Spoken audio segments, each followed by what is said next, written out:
I want to bring in CBS senior national security analyst Fran Townsend. Fran, you must have some really interesting insights when it comes to the national security angle on this. And I think Major laid this out really well, that what we're dealing with is a foreign adversary who meddled in the U.S. democratic process through cyber.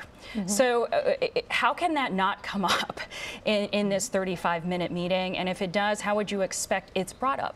So I think we should expect the 35-minute meeting to run long. You've got translations, and so 35 minutes with 4 people in the room is about enough time to say hello and exchange pleasantries. So I expect it will run long. The president has got a long agenda with the Russians, right? There's North Korea, there's Syria, there's cyber and the interference. I expect in such a short meeting, in a first meeting, that the president, if he raises it, will raise it as sort of commenting on Russia's cyber aggression, because that covers a whole waterfront, right? Not just election interference, but we know the sort of operations they've done in Ukraine and Georgia historically. And I expect that's the way he'll bring it up. It's a sort of a soft approach, but it allows him to say he did bring up cyber. Putin is the guy who has sort of set the table for the meeting in a way, quite frankly, that suggests to me Putin can't lose and Trump can't win, right? Trump can't win in the sense we in the United States have huge expectations, and you can't really get a lot done through no fault of the president's. Putin, on the other hand, comes into this just having a very successful bilateral with President Xi of China. And so Xi agreed to invest billions of dollars in Russia. They had a joint statement on North Korea, and they sort of, where President Trump tried to work with China against North Korea and it didn't get anywhere, Putin comes in as the white knight in this and says, that's all right, I'll handle this with China, and gone into the UN and staked their own position in a way that is sort of sending a signal. Our guest called it obstructionist. Yeah, no, I think that's right. Major, you're standing by. You know, there is a lot of pressure on the president to bring up this Russian meddling, but I'm wondering, is there something strategically advantageous to not bringing it up? The president has talked about how maybe it's not such a bad thing if Vladimir Putin likes him and they like each other. Maybe that's a good move, a good thing to have moving forward when you're trying to tackle some difficult topics. One way the administration may, in fact, deflect this, which is to raise it only briefly with Putin, but allow it to be more fully discussed in the G20 communique, which would be some way for the nations here assembled to talk about a general disagreement or opposition to cyber meddling in elections.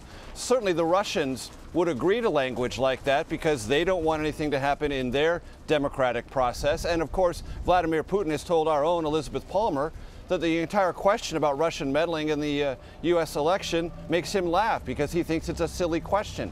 The Russians deny it categorically. So it is possible that the Trump administration may, in the development of a G20 communique coming out of this meeting, have a graph or two devoted to a question that's also one that's very ripe here in Europe, because some European countries also either have experienced or fear Russian cyber meddling in their political processes. So it may be that venue where this issue is taken up, but I quite agree with Fran. Even if this meeting goes 2 full hours, the bigger issues for the Trump White House are not election meddling that's already happened. Maybe you could talk about it prospectively, but you've got much bigger issues when it comes to North Korea, Syria, and Ukraine, just to name 3. All right, Major Garrett, thanks a lot. Yeah, I just want to talk about this video again. We only got a couple minutes seeing these two leaders, and we've been waiting for this moment for so long. These two leaders in the same room, and so we've been scrutinizing the body language. I will point out, you know, the last meeting we saw face-to-face between Putin and Obama, there was actually pretty visible tension, and we're not seeing that in this. In fact, as I'm reading the pool report that's just come to us, as the pool left the room, Trump actually leans in, says something to President Putin, and he chuckles. So there's already, you know, I think we can read something out of this, that there's already an attempt to sort of lighten the mood there. Who knows? Certainly publicly. And we will know eventually through leaks and through the official readout what actually happens in the meeting. But Fran, maybe you can comment on that as well. We know that, you know, Bush saw into Putin's soul, and there was an attempt to reset the Russian relationship at the beginning of the Obama administration, and yet tensions rose and rose, and then Crimea happened, and now where we are.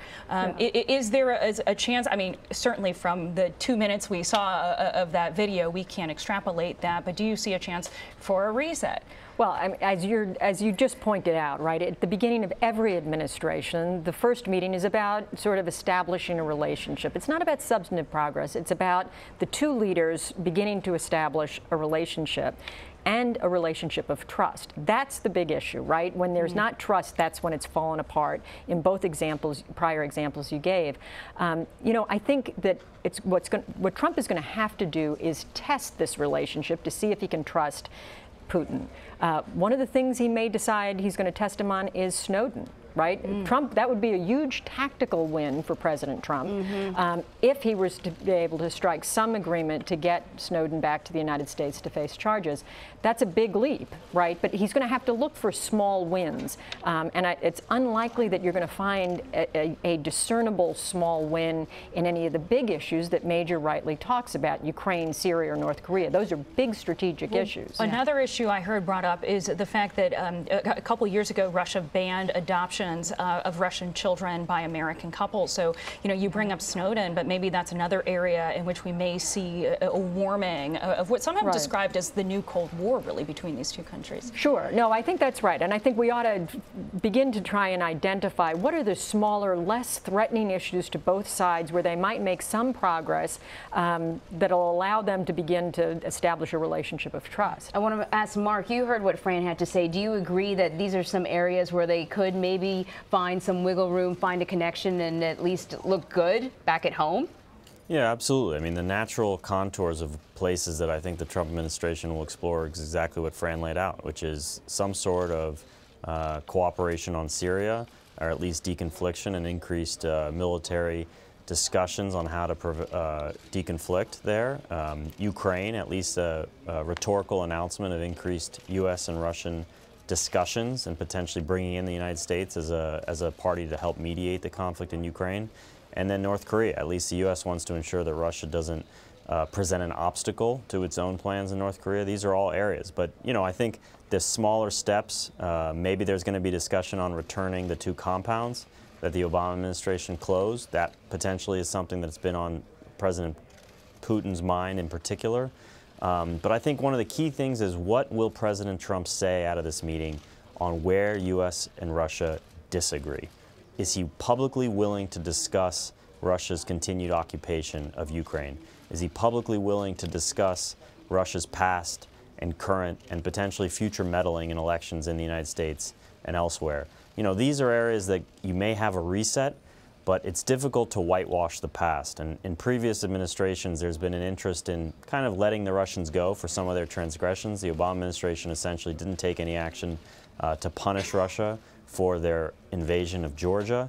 I think President Trump is going to be unwilling to take any real concrete steps after this meeting to publicly name and shame Putin, because he really wants to have a cordial and positive relationship, but that doesn't respect and defend U.S. national security interests. Just having a positive relationship with Russia doesn't progress where we want to achieve in Ukraine, Syria, North Korea.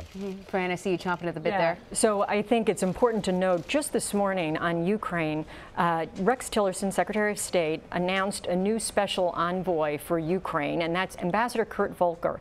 He is a well-respected career diplomat, but currently the executive director of the McCain Institute, John McCain, with whom Vladimir Putin has no agreement, right? And so the naming of Volker to be their special envoy as you're walking into this, on Ukraine, as you're walking into this bilateral, was hardly an olive branch. Not to mention Volker was the U.S. ambassador to NATO, and we know how much Putin hates and is threatened by NATO. Yeah, so I don't think we're likely to see an olive branch much on Ukraine, given where the administration is postured From what you and Mark are saying, it could represent a stronger stance. That's right.